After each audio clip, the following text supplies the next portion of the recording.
ఎందుకురా ఇంత ఆరాటం? నువ్వు దైవాన్ని బాగా నమ్ముతావు.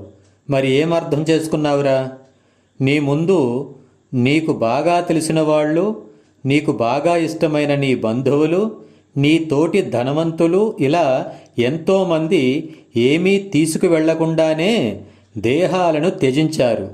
మరి నీకు ఎందుకురా అర్థం కాలేదు? ఏమర్థం కాలేదంటావు? ఏంటా? ప్రతి మనిషి ఖాళీ చేతులతో వస్తాడు, అలానే పోతాడు.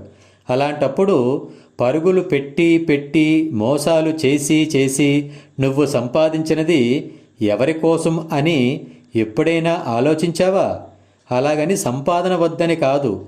నిన్ను మించిన ధనం నిన్ను వరించింది అంటే దాని అర్థం నువ్వు చాలామందికి రుణపడి ఉన్నావని, ఆ రుణాన్ని వచ్చిన అవకాశాల ద్వారా తీర్చుకుంటావని. కానీ నువ్వేం చేస్తున్నావు?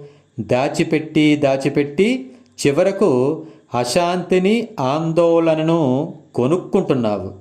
వద్దురా, నా మాట విను. నువ్వు బ్రతికేంత వరకు కావలసినది ఉంచుకో, మిగిలినది పంచుకో.